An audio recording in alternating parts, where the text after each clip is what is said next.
तो resonance LCR से ही connected है ये टॉपिक, ठीक। तो ये जो हमने आरएलसी सर्किट पढ़ा है ना पिछली क्लास में, इसकी कैरेक्टरिस्टिक होती है कि ये कभी कभी रेजोनेंस पे आ जाता है, ठीक। अब इस टॉपिक से रिलेटेड जो रेजोनेंस है, रेजोनेंस के कई मतलब हैं।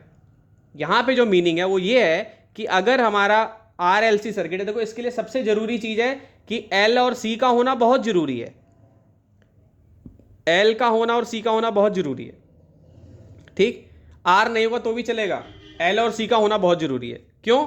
क्योंकि यहां पे जो रेजोनेंस होने वाली है उसमें जो हमने एक्सेल पहले पढ़ा है, इसको क्या बोलते हैं? इंडक्टिव रिएक्टेंस, ठीक है। और जो हमने एक्सी पढ़ा था इसको बोलते हैं इंडक्टिव कैपेसिटिव रिएक्टेंस, ठीक है। इसको कैपेसिटिव रिएक्टेंस बोलते थे हम, कैपेसिटिव रिएक्टेंस, और इसको हम क्या बोलते थे? Inductive reactance, okay. तो ये दोनों की वैल्यू जब इक्वल होगी तो हमारा सर्किट जो होगा वो रेजोनेंस कंडीशन पर होगा। यही टॉपिक हमें पढ़ना और समझना है, ठीक है। तो इसको समझाने के लिए मैं थोड़ा एक रियल वर्ल्ड का एग्जांपल लूंगा कि आखिर में पहले आपको यह पता होना चाहिए कि भाई रेजोनेंस का मतलब क्या है, रियल वर्ल्ड में रेजोनेंस किसे कहते हैं, ठीक। तो ऐसे सिस्टम जहां पे कोई चीज ऑसिलेट कर रही होती है, ऐसे सिस्टम जहां पे कोई चीज ऑसिलेट कर रही होती है, जैसे मैं अगर एक एग्जांपल ले लूं, झूला, झूलने वाला झूला, ठीक है। ये भी एक सिस्टम बन सकता है जहां पे रेजोनेंस हमें दिखाई देगा। झूला है भाई, यहां पे जाएगा, यहां जाएगा, ठीक है, यहां पे मूवमेंट होगी, फिर इधर मूवमेंट होगी, ठीक है। तो इसमें क्या चीज हो रही है? खास चीज क्या हो रही है कि ऑसिलेट कर रहा है, ना, ऑसिलेट कर रहा है ना, ठीक है, किसी पर्टिकुलर फ्रीक्वेंसी पे, एट अ पर्टिकुलर फ्रीक्वेंसी,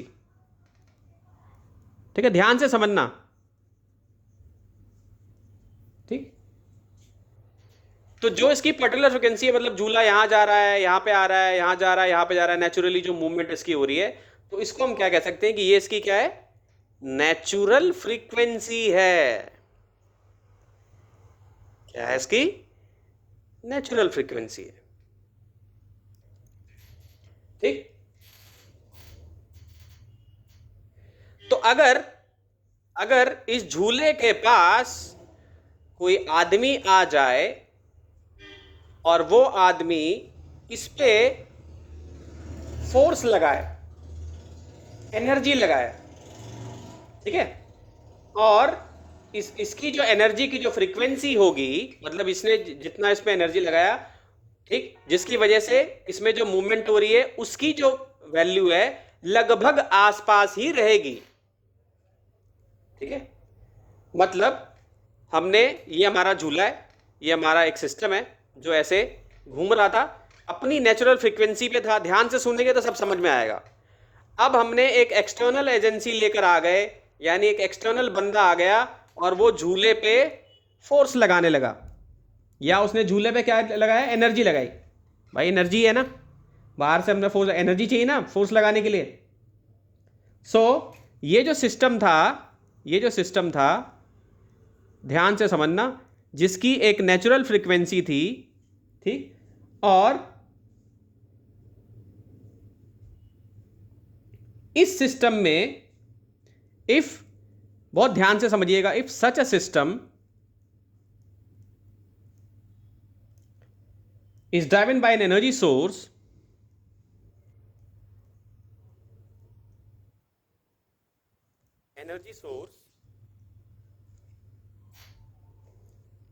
बहुत प्यारा एनसीईआरटी में समझा है, एट अ फ्रीक्वेंसी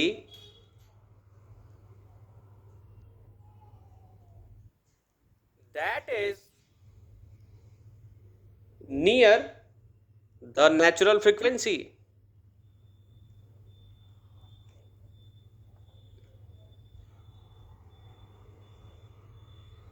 ठीक।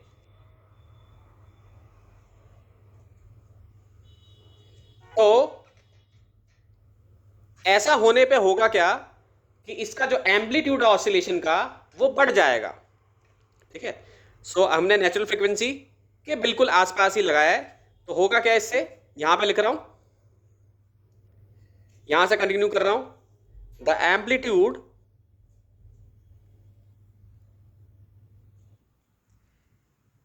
ठीक, एम्पलीट्यूड हर बच्चे को पता होना चाहिए। ये ऐसे अगर वेव है तो इसको एम्पलीट्यूड कहते हैं, जिसको नहीं पता वो समझ ले, अभी कितनी वेव ऊपर उठ रही है उसको एम्पलीट्यूड कहते हैं। तो एम्पलीट्यूड क्या होगा, बढ़ जाएगा ऑसिलेशन का, द एम्पलीट्यूड ऑफ ऑसिलेशन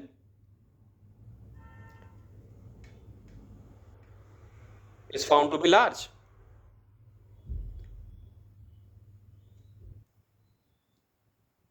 ठीक, तो ये रेजोनेंस फिनोमेना बहुत इंपॉर्टेंट है। जैसे कुछ बहुत रहस्यमय चीजें हैं जो मैं इसके साथ लिंक करूंगा, कि पुल भी ब्रेक हो सकता है, कोई बहुत मजबूत पुल भी जो है उसको हवा बर्बाद कर सकती है। यूएसए में एक पुल था, उसको हवा ने ही, यानी जो विंड है उसकी विंड की फ्रीक्वेंसी ने, यानी विंड की जो मूवमेंट हो रही थी उसने पूरे पुल को डिस्ट्रॉय कर दिया। फिर आप लोगों ने यह भी सुना होगा कि बहुत ऐसे ऐसे सिंगर पुराने टाइम पे थे जो अपनी आवाज से क्या करते थे, बारिश करवा देते थे। ठीक है, बारिश करवा देते थे। ठीक है, अब एक इंटरेस्टिंग चीज और लिंक करता हूं, कि जैसे हमारे एक सिंगर थे जो अंधे थे, उनका नाम मेरे को याद नहीं आ रहा, तो वो अकबर के दरबार में थे, 9 रत्नों में से एक थे वो, 9 रत्न बोलते थे ना अकबर के, औलाद की अकबर के जो दरबार था उसमें 9 रत्न थे, मतलब 9 ऐसी चीजें, मतलब 9 ऐसे लोग थे जो हर चीज में माहिर थे, मतलब अपनी अपनी फील्ड में माहिर थे। कोई बहुत इंटेलिजेंट था, कोई बहुत बड़ा सिंगर था, कोई बहुत ज्ञानी था, ठीक है, कोई लेखक था, कोई कविता वाला था, मतलब कविता अच्छी अच्छी लिखता था। तो उसमें एक सिंगर था ऐसा कि जो बुझे हुए दीप होते हैं ना उसको भी अपनी आवाज की फ्रीक्वेंसी से जला देता था। ठीक है, और एक राग होता है, ऐसा राग होता है कि उस राग को अगर कोई परफेक्शन कर ले तो बादलों से बारिश हो जाती है, मतलब बारिश शुरू हो जाएगी, बारिश करवा सकते हैं। हाँ एग्जैक्टली एग्जैक्टली, एक बच्चे ने बताया तानसेन, एग्जैक्टली बेटा। ठीक है, तो ये सब बेटा रेजोनेंस का कमाल है। अब इतनी डिटेल में तो मैं नहीं चाहूंगा कि क्या हो रहा है, अभी तो तुम्हें बस इसी टॉपिक पे रहना, लेकिन ये रेजोनेंस बहुत इंटरेस्टिंग चीज है। ठीक है, बहुत इंटरेस्टिंग चीज है ये रेजोनेंस। तो इतना इसको लिख लो आप, फिर मैं अभी आपको इस टॉपिक से रिलेटेड जो एक्सेल और एक्सी वाला रेजोनेंस है उससे अब डिराइव करके दिखाऊंगा। अभी आप लोगों को थोड़ा थोड़ा आइडिया तो हो गया होगा कि रेजोनेंस होता क्या चीज है। ठीक है, ये एग्जाम्पल देखिए, एग्जाम में नहीं आएगा लेकिन ये पता होना चाहिए कि भाई रेजोनेंस है क्या। अब दिमाग में ये सवाल आ रहा होगा, कि ये एक्सेल और एक्सी में क्या ऐसा रेजोनेंस हो गया भाई कि हमने इसको लिख लिया। तो ये भी मैं अभी बताऊंगा, पहले इसको इतना लिख लो कि अब सपोज करो बाहर से कोई हमने एजेंसी नहीं दी है, बाहर का कोई इसमें लेना देना नहीं है। अब एक बच्चा झूले पे बैठा हुआ है, डायग्राम पे हंसना मत, ठीक है, बस कॉन्सेप्ट समझाने के लिए बना रहा हूं मैं। ठीक है, बहुत अच्छा डायग्राम नहीं बनेगा, कोई बात नहीं बच्चों, कॉन्सेप्ट समझने पे ध्यान दो। तो ये झूले पे बैठा है, झूला मान लो ऐसे ऐसे जा रहा है, यूं और यूं जा रहा है। ठीक, तो स्विंग होने की इसकी एक नेचुरल फ्रीक्वेंसी है।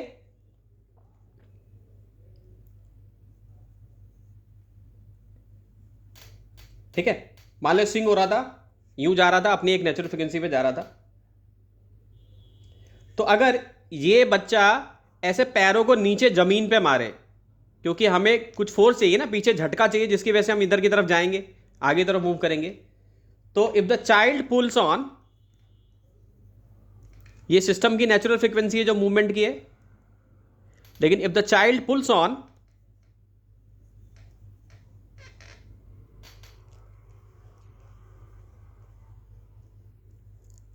The rope at regular interval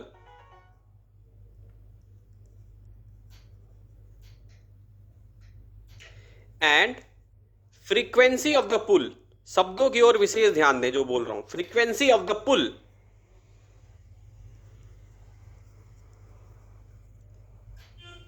ठीक, या पुश भी कह सकते हो भाई, अपने आप हवा में तो पुल नहीं कर लेगा ना ये, फ्रीक्वेंसी ऑफ द पुल या पुश कह सकते हो, is almost the same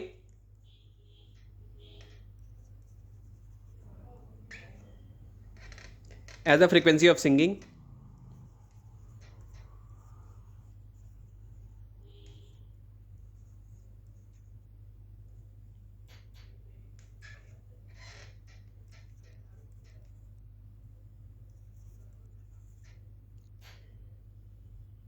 the amplitude or signal will be large.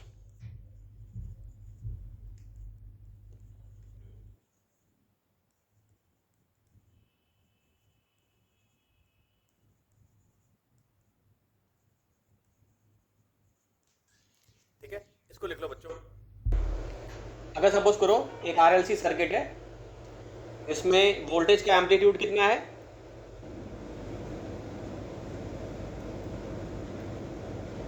Vm है, और फ्रीक्वेंसी कितना है, ओमेगा है।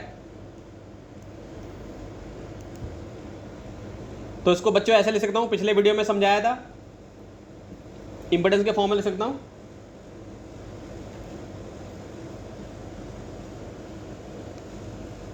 हो जाएगा Vm upon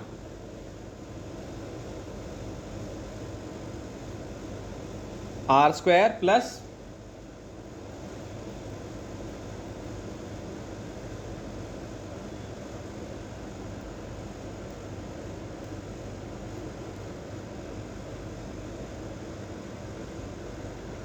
XC minus XL का होल स्क्वायर। ठीक है, इसको ले सकता हूं मैं। और XC की वैल्यू क्या होती थी भाई, ये इम्पिडेंस है, ये इम्पिडेंस है तुम्हारा। XC की वैल्यू क्या होती है, 1 अपॉन ओमेगा सी, और XL की वैल्यू क्या होती है, ओमेगा एल होती है।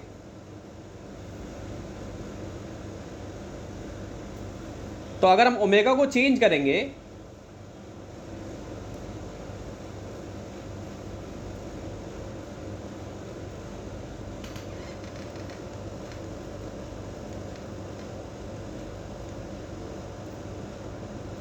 then at particular frequency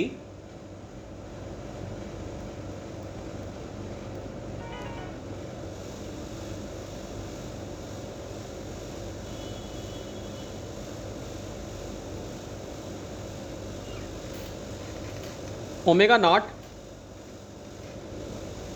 XC की वैल्यू जो होगी वो XL के इक्वल हो जाएगी। ठीक है, और इस केस में क्या होगा, अगर XC XL के इक्वल हो गया तो ये हमारी जो इक्वेशन थी IM की, ये क्या बन जाएगी, ये हो जाएगी Vm upon R square plus XC और XL की वैल्यू तो सेम हो गई, ये तो जीरो हो गया, तो क्या आ जाएगा, Vm अपॉन आर आ जाएगा। ठीक है, तो ऐसा होने पे अब देखो हमारे इंपेडेंस की वैल्यू क्या होगी, मिनिमम होगी। हमारा इंपेडेंस की वैल्यू क्या हो जाएगी, मिनिमम हो जाएगी इस केस में।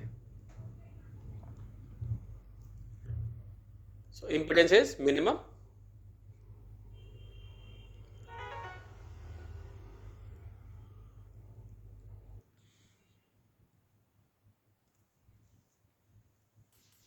मेरे इसको लिख लीजिए।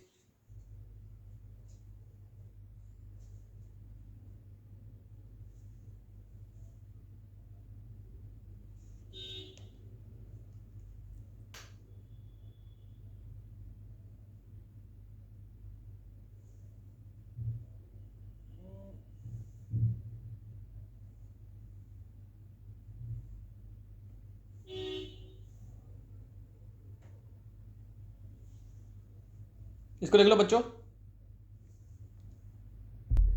तो इम्पिडेंस हमारा मिनिमम हो जाएगा, तो ये जो फ्रीक्वेंसी है यानी दिस XC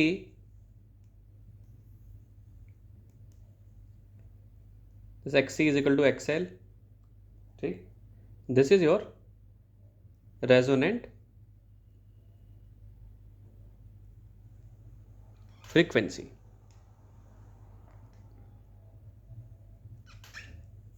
ठीक, तो इसमें क्या हो जाएगा, XC equal to XL। XC को क्या ले सकता हूँ, 1 upon omega naught C omega naught L, omega naught का स्क्वायर हो जाएगा इक्वल टू 1 अपॉन LC हो जाएगा। ओमेगा नॉट की वैल्यू क्या हो जाएगी, 1 अपॉन रूट ओवर LC।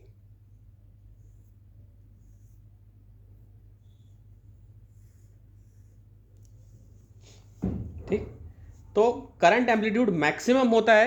एक ये पॉइंट यहां पे बहुत इंपॉर्टेंट है कि एट रेजोनेंट फ्रीक्वेंसी इसीलिए हमारे लिए अच्छी है रेजोनेंस फ्रिक्वेंसी का होना, हमारे लिए बढ़िया चीज़ है, ठीक है, रेजोनेंस पे होना, उतना हमारा सर्किट अच्छा होगा।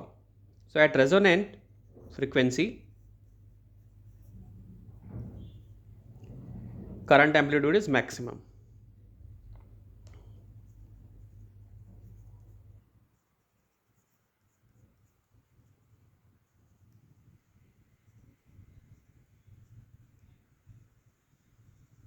ओके, इसको लिख लीजिए।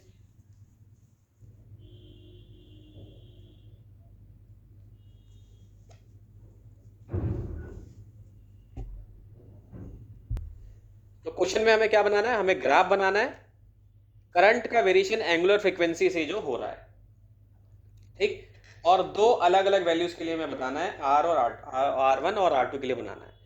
तो ये क्वेश्चन को अगर आप ध्यान से देखें तो एनसीईआरटी का जो पेज है 248, इसमें ग्राफ बना हुआ है, ठीक। तो मेरा सवाल ये है कि क्या यही ग्राफ इस क्वेश्चन का आंसर हो सकता है? क्या बच्चों, क्या ये ग्राफ आंसर हो सकता है इस क्वेश्चन का? देखो दो R1 R2 दिए हैं, इधर लिखा हुआ है साफ साफ, variation of I with omega for two cases, variation of I with angular frequency omega for two cases. Yes, यही आंसर है, और यहीं से बोर्ड ने एनसीईआरटी से उठा के क्वेश्चन बना दिया है, ठीक है। सीबीएसई का पेपर एनसीईआरटी से ही आता है, इसलिए एनसीईआरटी पे कमांड करना जरूरी है, ठीक है। 2013 में आया था क्वेश्चन, ये बहुत बार आया ये। तो ऐसे ग्राफ बना दोगे, ये हो गया पहला आपका, ठीक। थोड़ा डायग्राम मेरा एग्जैक्ट नहीं बन पा रहा है, लेकिन डायग्राम बुक की तरह बनाओगे बिल्कुल एग्जैक्ट, और दूसरा जो ग्राफ होगा वो ये हो जाएगा, ये हो जाएगा, ठीक। R1 और R2 अलग हो जाएंगे आपके अलग अलग। तो जैसे यहाँ पे एनसीईआरटी में क्या, मान लो इस R1 की वैल्यू मैं 100 ओम कर दूँ, इसको 200 ओम कर दूँ, ठीक है। तो ये वाला क्या हो जाएगा आपका, R1 हो जाएगा, और ये वाला जो होगा ये क्या हो जाएगा, R2 हो जाएगा। यहाँ पे जो वैल्यू होगी वो ओमेगा नॉट मिल जाएगी आपको, ठीक। ये पूरा क्या हो जाएगा, ओमेगा हो जाएगा आपका, ये पूरा क्या हो जाएगा, करंट हो जाएगा, करंट में भी मैक्सिमम हो जाएगा। या आई बोला तो उससे कोई फर्क नहीं पड़ता, ठीक है। तो ये इस क्वेश्चन का आंसर हो जाएगा, इस टॉपिक से रिलेटेड है, ठीक। एक तो क्वेश्चन आता है कि डेफिनेशन पूछते हैं सीधा, डेफिनेशन आती है सीधा 1 नंबर की, यानी क्वेश्चन में रहेगा सबसे पहले what is resonant frequency, what is resonant frequency, ठीक है बच्चों। तो ये भी बहुत बार आया हुआ है क्वेश्चन कि रेजोनेंट फ्रीक्वेंसी क्या होती है, उसकी डेफिनेशन कैसे लिखोगे आप, ठीक ठीक। एक न्यूमेरिकल आपसे पूछा जा सकता है, हो सकता है आने वाले टाइम में सीबीएसई यहाँ से क्वेश्चन फ्रेम कर दे। तो न्यूमेरिकल में क्या है, RLC सीरीज सर्किट है, ठीक है बच्चों, जिसमें L की वैल्यू आपको दी हुई है 1.00 MHz, MH, C की वैल्यू आपको दे रखी है 1.0 नैनो फेरेड, दो R की वैल्यूज है यहाँ पे, एक R की वैल्यू 100 ओम है और दूसरे R की वैल्यू कितनी है, 200 ओम है, ये हमारे पास डेटा में दिया है। और VM की वैल्यू आपको दे रखी है कितनी, 100 वोल्ट है। तो इस केस के लिए आपसे पूछा जाएगा कि ओमेगा नॉट की वैल्यू क्या होगी। तो अभी अभी आप लोगों ने टॉपिक में पढ़ा था, ओमेगा नॉट मैंने डिराइव कराया था, 1/√LC होता है कि नहीं होता, ठीक। तो L की भी वैल्यू है, C की भी वैल्यू है, इसको चेंज कर लोगे 1.0, ठीक, इंटू नैनो की जगह पे क्या लिख दूंगा, 10⁻⁻9 फेरेड कर दूंगा, और इसको कर दूंगा 1 × 10⁻³ समझ गए। तो ओमेगा नॉट की वैल्यू क्या आ जाएगी, लगभग 1.00 इंटू 10⁻6 आ जाएगी। यानी कि आपको ये पूछ लेगा, ये कहाँ पर है, ये एनसीईआरटी में ही पेज नंबर है तुम्हारा 248, उसमें छोटी सी लाइन दी है। मैंने कई बार देखा है कि छोटी छोटी चीज़ों से ये लोग क्वेश्चन फ्रेम कर लेते हैं, ठीक। फिर क्या पूछेगा कि जो करंट एम्पलीट्यूड है किसके लिए ज़्यादा है, क्वेश्चन और क्या पूछेगा इससे कि current amplitude R equal to 100 के लिए ज़्यादा है, ये केस 1 है हमारा, और ये केस 2 है। ये केस 1 है हमारा और ये हमारा केस 2 है कि R की वैल्यू जो है एक में 200 ओम है। ठीक, करंट एम्पलीट्यूड किस में मैक्सिमम है, रेजोनेंस फ्रीक्वेंसी पे। सो आई एम इक्वल टू क्या पढ़ा है हमने अभी, वी एम बाई आर, क्योंकि जो हमारा इम्पिडेंस था वो क्या होता था, R square plus XL minus XC का होल स्क्वायर होता था। तो ये तो वैसे ही जीरो हो गए थे भाई, रेजोनेंस पे क्या होता है, एक्सएल एक्सी के इक्वल होता है ना। तो क्या बचेगा, केवल यही बचेगा। तो जिसका रेजिस्टेंस कम होगा उसकी वैल्यू ज़्यादा होगी। तो अब जरा रजिस्टर पे खुद से सोच के देखो कि क्या आंसर होना चाहिए इसका, 1 होना चाहिए कि 2 होना चाहिए, किस में करंट एम्पलीट्यूड ज़्यादा होगा। तो लगभग सब बच्चों ने आंसर ठीक दिया है। तो यानी कि 100 ओम वाले में ज़्यादा होगा, यानी इस केस में हमें करंट एम्पलीट्यूड इज ट्वाइस। ठीक है, यहाँ पे ज़्यादा होगा, यानी इस केस के लिए, केस 1 के लिए करंट एम्पलीट्यूड मैक्सिमम होगा। ओके, क्यों, क्योंकि इन्वर्सली प्रोपोर्शनल है, यही हमने डेरिवेशन में देखा था। तो करंट एम्पलीट्यूड यहाँ पे क्या हो जाएगा, मैक्सिमम हो जाएगा सेकेंडरी, और ऑलमोस्ट डबल है, क्योंकि ये 200 है तो ये 100 है। क्लियर है। तो ऐसा क्वेश्चन वैसे डिजिट चेंज करके पहले सीबीएसई बोर्ड में पूछा हुआ है, पुराने पेपर से अगर आप उठा के देखोगे तो ये दोबारा भी आपसे पूछा जा सकता है। ठीक है बच्चों, लिख लो इसको, फटाफट लिख लो। ये क्या है, एलसीआर सर्किट है बच्चों। ठीक है, इसमें मान लो कैपेसिटेंस मैं दे रहा हूँ 2 माइक्रोफोट। बहुत बोर्ड में ऐसे क्वेश्चन पूछे जाते हैं। एल की वैल्यू क्या है, 100 mH है, और रेजिस्टेंस तुम्हारा 40 ओम है, 400 ओम है, और ये एसी सोर्स है। इसकी वैल्यू कितनी है, V equal to V naught sine 100 t plus 5। ठीक, तो ये क्या है, एलसीआर सर्किट है। तो इसमें क्वेश्चन क्या आएगा, find the value of phase difference.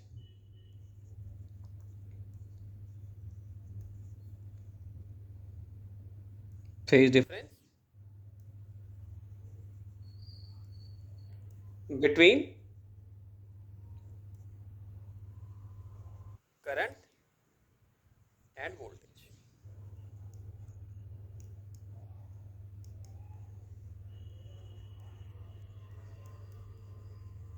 ठीक है, इस तरीके से पूछेगा। ठीक है, यही पैटर्न पे आएगा, या तो कभी आपको ऐसे दे देगा या कभी आपको ऐसे वैल्यू चेंज कर देगा। देखो एक और सर्किट बना रहा हूँ, ये भी बोर्ड में आया हुआ है। अब ये सर्किट यहाँ बदल दिया मैंने। ठीक है, यहाँ 100t था ना, अब ये कितना हो जाएगा, v यहाँ पे कितना हो गया। तरीका दोनों का सेम ही है, we naught sign 1000t plus 5। देखो यहाँ पे क्या था, 100t था, यहाँ पे 1000t प्लस 5 हो गया। थोड़ा साफ साफ लिख देता हूँ मैं यहाँ पे थोड़ा सा।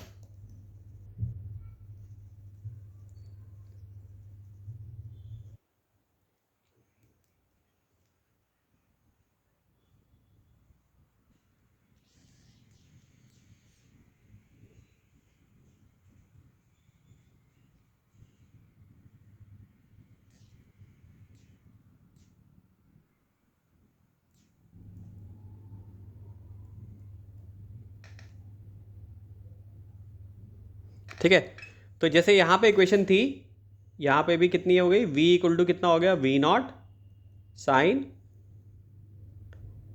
1000t plus 5। ठीक है, कैपेसिटेंस की वैल्यू यहाँ पे बदल गई है। यहाँ पे अभी भी कैपेसिटेंस की वैल्यू जो है 2 माइक्रोफैरेड है, और जो इंडक्टर है R की वैल्यू 400 ओम है, और L की वैल्यू जो है 100 mH है। ठीक, तो ये वाला क्वेश्चन जो है ये 2015 में पूछा हुआ था,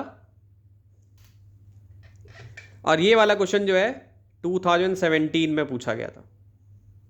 ठीक, देख रहे हो कितनी सिमिलैरिटी है। चेंज क्या किया गया है, केवल 1000t किया गया चेंज। हमें इसमें भी क्या निकालना है, फेज डिफरेंस निकालना है। इसमें भी हमें क्या निकालना है, क्वेश्चन क्या है, फेज डिफरेंस। ठीक है, तो फेज डिफरेंस पहले पता होना चाहिए कि भाई फेज डिफरेंस क्या चीज है। है ना। तो फेज डिफरेंस होता था ये tan phi, ठीक है, क्या होता था, tan phi होता था तुम्हारा फेज डिफरेंस, जिसमें phi जो होता था फेज डिफरेंस होता था। तो tan phi इक्वल टू हम लिखते थे XC minus XL by R। So phi यहाँ पे हमें एंगल बताना है, ये एंगल बताना है कितना निकलेगा इसमें, ठीक है, यही हमें कैलकुलेट करना है। तो अप्रोच क्या होगी भाई, सबसे पहली अप्रोच आपकी होगी कि आप ओमेगा निकालें, सबसे पहला काम ओमेगा निकालें। तो मैं इस इक्वेशन को ऐसे भी लिख सकता हूँ, V sine omega t plus phi, ठीक। तो मुझे बताएं ओमेगा कितना हो जाएगा इस केस के लिए, 100 हो जाएगा।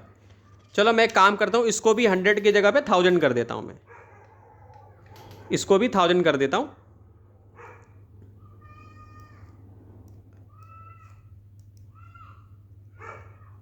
ठीक है। तो ओमेगा यहाँ पे कितना हो गया, कंपैरिजन करोगे तो, क्योंकि कंपैरिजन कैसे करोगे, ओमेगा टी कर लोगे और यहाँ पे 1000 टी कर लोगे, तो ओमेगा क्या हो गया यहाँ पे 1000 हो गया। अब देखो मैंने यहाँ पे सेम कर दिया, यहाँ पे पहले 100 था ना, मैंने 1000 कर दिया है, ओके। एक्सेल निकाल लोगे, एक्सेल कैसे निकालोगे, ओमेगा एल से निकाल लोगे, ठीक। ओमेगा भी पता है, एल भी पता है, एल तुमको ये दे रखा है, ओमेगा तुमने निकाल ही लिया, ठीक है। कितना हो जाएगा एक्सेल, कितना हो जाएगा, एक्सेल हो जाएगा 1000, ठीक है, मल्टीप्लाइड बाय एल की वैल्यू कितनी हो जाएगी, एम एच है तो 10⁻³ हो जाएगा तुम्हारा ये, ठीक। एल कैसे चेंज करोगे, एल हो जाएगा तुम्हारा 100 इंटू 10⁻³ क्यों, क्योंकि एम एच है ना, तो एच में कन्वर्ट करेंगे हम हेनरी में इसको, तो ये क्या हो जाएगा 100 इंटू 10⁻³, ठीक है। ये एक्सेल हो गया। ये जो एक्सेल की वैल्यू आएगी इसको यहाँ पे सब्स्टिट्यूट कर दोगे, सॉरी ये एक्स है, यहाँ पे एक्सेल पे सब्स्टिट्यूट कर दोगे, ठीक है। एक्सी भी ऐसे निकाल लोगे, एक्स इक्वल टू 1/ओमेगा सी, एक मिनट बेटा एक मिनट, 1/ओमेगा सी से निकाल लोगे, ठीक। अब आ गए एक्सी पे कैसे निकालेंगे, ओमेगा पता है, सी भी सबको पता है, लेकिन यहाँ पे 2 माइक्रोफेरेड है तो उसको चेंज करना पड़ेगा, तो माइक्रो से कितना हो जाएगा 10⁻⁻6 फेरेड हो जाएगा ये, ठीक। तो एक्सी भी निकाल लोगे ऐसे, एक्सी भी निकल जाएगा तुम लोगों का। ओमेगा की जगह पे क्या रखोगे, वही रखोगे, कितना 1000, ठीक। और सी की जगह पे क्या रखोगे, सी कितना रखोगे 2 इंटू 10⁻⁻6, ठीक है। यहाँ थोड़ी जगह कम है, इधर लिख देता हूँ, थोड़ा सा स्क्रीन में जो है अंदर चला जा रहा है, तो इसको एक्सी ऐसे निकाल लोगे 1/ओमेगा सी, सो एक्सी हो जाएगा 1/1000, ओमेगा की जगह पे, सी की जगह पे 2 इंटू 10⁻⁻6, ठीक। आर की वैल्यू दे रखी है, कितनी है 400 ओम, ठीक है। फटाफट अपने रजिस्टर में इन सब की वैल्यू दो, तीनों वैल्यू आ गई, और फिर मुझे बताओ tan phi इक्वल टू क्या आ रहा है, फटाफट जल्दी से करो फटाफट, ठीक। तो ये मैंने सॉल्व कर दिया है, सारी वैल्यूज डाल के एक्सी की वैल्यू निकाली है, फिर एक्सेल की वैल्यू निकाली है, और दोनों को सॉल्व किया है तो ये 1 आया है। और सबको पता है 10th क्लास में सब लोग ट्रिग्नोमेट्री पढ़े हुए हैं, उनको पता है कि tan 45 की वैल्यू किसके इक्वल होती है, 1 के इक्वल होती है, तो यानी कि यहाँ पे फाई जो हो गया वो 45 हो गया। अब इसमें एक इंटरेस्टिंग चीज़ ये है कि एक्सी में से एक्सेल को ही क्यों माइनस किया, एक्सेल में से एक्सी को क्यों नहीं माइनस कर दिया, बताओ सोचो बच्चों। क्योंकि फाई की वैल्यू जो हमें निकालनी है ना, जो बड़ा होता है उसमें से छोटे को माइनस करते हैं, समझ रहे हो, जो बिगर वाली जो वैल्यू है उसको हमें छोटे वाली वैल्यू से माइनस करना होता है, ठीक है। तो ये फाई की वैल्यू कितनी आ गई यहाँ पे 45 डिग्री आ गई, अंडरस्टूड। अब आते हैं कि इस पे भी सीबीएसई का 1 नंबर का क्वेश्चन इसमें बन सकता है कि भाई इसका एप्लीकेशन कहाँ पे है, रेजोनेंट जो सर्किट्स हैं उनका यूज़ कहाँ पर है। तो वैसे तो अब रेडियो तो इतना कोई यूज़ नहीं करता है, हमारे टाइम पे पहले बहुत रेडियो यूज़ किया जाता था, तो उस रेडियो में आप लोगों ने देखा होगा, अगर किसी के घर में पुराना रेडियो पड़ा होगा तो मैच करते हैं। जैसे अभी भी रेडियो एफएम सुनते हैं लोग, जैसे 97.5, तो इस पे ट्यून करना होता है। जैसे अगर आप 97.2 पे करोगे तो साफ आवाज़ नहीं आएगी, जैसे ही आप 97.5 पे ट्यून करोगे तो आपको बिल्कुल क्लियर कट आवाज़ आएगी। ठीक, तो यानी कि जो एंटीना है वो बिल्कुल क्लियर सिग्नल पिक कर रहा है, समझ रहे हो। तो अगर किसी एक फ्रीक्वेंसी पर 97.5 पे अगर फ्रीक्वेंसी है जिस पे रेडियो स्टेशन ब्रॉडकास्ट कर रहा है, तो आपको उस पर क्लियर कट आवाज़ सुनाई देगी। तो हो क्या रहा होता है उसमें कि हमारा जो कैपेसिटेंस है, कैपेसिटर जो होता है, इस कैपेसिटर का जो कैपेसिटेंस है एक्सी जो है, ठीक, उसको चेंज कर देते हैं। ठीक है, एक्सी को वेराई करते हैं, हम चेंज करते हैं। ठीक, तो इससे क्या होता है कि हमारा जो सर्किट है, एक्सी को चेंज करने से क्या होता है, हमारा जो सर्किट है वो नियरली इक्वल हो जाता है किसके, रेडियो सिग्नल के, जो क्योंकि रेडियो सिग्नल ही जो ब्रॉडकास्ट कर रहे होते हैं। ठीक, तो हमारे जो एक्सी की वैल्यू होती है, एक्सी की जो रेजोनेंट फ्रीक्वेंसी होती है हमारी, रेजोनेंट फ्रीक्वेंसी, इसके वेराई करने से क्या होता है, जो हमारी रेजोनेंट फ्रीक्वेंसी होती है of the circuit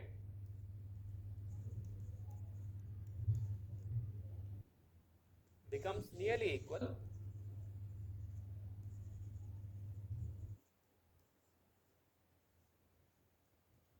to the frequency of radio signal। ठीक है,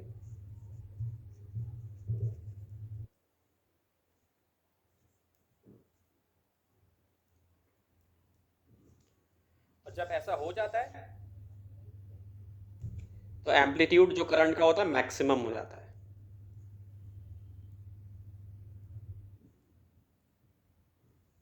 और एम्पलीट्यूड मैक्सिमम हो जाता है तो क्या होता है, क्लियर साउंड हमें सुनाई देता है।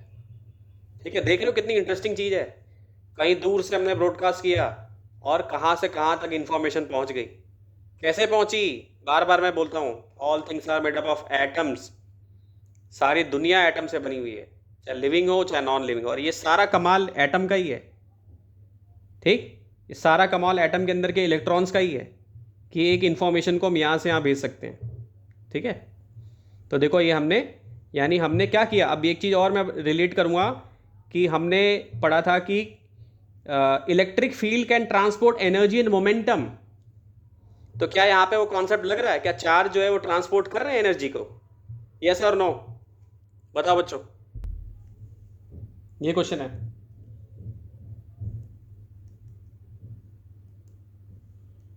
सबसे पहला चैप्टर जब पढ़ाया था तो मैंने बताया था, उसमें एनसीईआरटी में एक बहुत प्यारी सी लाइन दी हुई है कि क्या इलेक्ट्रिक फील्ड एनर्जी और मोमेंटम ट्रांसपोर्ट कर सकती है। इलेक्ट्रोमैग्नेटिक वेव वाले चैप्टर में भी हम इसका एप्लीकेशन देखेंगे। ठीक है, तुम लोगों को सोचना है और आंसर देना है। ठीक, और एक चीज़ और बता दूं, ये फील्ड क्या है, एक तरीके की वेव ही है, सारी दुनिया में वेव ही वेव फैली हुई है। चलो, एक बच्चे का आंसर है यस। ठीक है, एक बच्चा कह रहा है यस, कितने यस कह रहे हैं, कितने नो कह रहे हैं, जल्दी से मैसेज में लिख के भेजो फटाफट मैसेज में, कितने यस कह रहे हैं कितने नो कह रहे हैं। और ये हिंट भी दिया, sound is a form of energy. तो रेडियो की जो ट्यूनिंग हो रही है, क्या उसमें ये फिनोमेना लग रहा है, क्या हम यही कर रहे हैं, वेव को हम क्या कर रहे हैं, लिंक कर रहे हैं, एक वेव की एनर्जी को, एक वेव की इंफॉर्मेशन को लिंक कर रहे हैं, एक वेव को दूसरी वेव से कर रहे हैं कन्वर्ट। यस, आंसर यस है, वेरी गुड बच्चों। ठीक है, यस आंसर है इसका। तो साउंड भी हम भेज सकते हैं। ठीक है, यही हमारे मोबाइल फ़ोन में भी होता है, रिसीवर और ट्रांसमीटर से। अमेरिका में बैठा हुआ आदमी यहाँ पर आ जाती है एनर्जी, और स्पीड इतनी ज़्यादा होती है इसकी, लाइट की स्पीड के बराबर होती है, थोड़ा बहुत कम भी हो तो भी बहुत फास्टली मूव करता है ये। ठीक है, तो अब यहाँ ये मत कंफ्यूज होना कि तुम सोचने लग रहे होगे अरे सर साउंड इतना स्पीड ऑफ लाइट से कैसे मूव कर रहा है। नहीं बेटा, ये चीज़ नहीं है। यहाँ से उठाया इन्फॉर्मेशन को यहाँ से उठाया और इसको भेज दिया यहाँ पे, कन्वर्ट कर लिया साउंड में, यहाँ पे कन्वर्ट कर लिया हमने। ठीक है, साउंड में कन्वर्ट कर लिया, और ये इन्फॉर्मेशन गई है स्पीड ऑफ लाइट से। ठीक है, केवल फिजिक्स पढ़ने की चीज़ नहीं है कि केवल पढ़ लिया, याद कर लिया, एग्जाम में लिख दिया, बस खत्म। फिजिक्स ऐसी चीज़ है कि हर वक्त अपनी लाइफ में आप देख सकते हो, हर वक्त आंखों के देखने की जो टेक्निक है, हमारा जो हार्ट हमारा काम कर रहा है, हमारा जो दिमाग काम कर रहा है, सब कुछ में फिजिक्स लग रही है। डीएनए के अंदर भी फिजिक्स लग रही है, क्वांटम फिजिक्स लग रही है। अब क्वांटम बायोलॉजी की भी फील्ड आ गई है जिसमें कि लोग रिसर्च कर रहे हैं, कोई राइबोसोम पे कर रहा है, कोई माइटोकॉन्ड्रिया पे कर रहा है। तो फिजिक्स ऐसी चीज़ है कि आप हर वक्त आप देख सकते हो, हर वक्त आपके चारों तरफ फैली हुई है। और ये नहीं छोटी छोटी चीज़ों से भी कनेक्टेड है, यानी जो इलेक्ट्रिक फील्ड आपने पढ़ा, देखो उससे कितनी चीज़ें कनेक्टेड है। समझ गए? तो फिजिक्स को पढ़ो तो सोचो कि भाई इसका और कहाँ से लिंक है, और क्या हो सकता है कोई ऐसी चीज़ तुम्हारे माइंड में आ जाए जो अभी तक किसी ने सोची ना हो और डिस्कवरी हो जाए। ठीक है बच्चों? Okay, bye bye.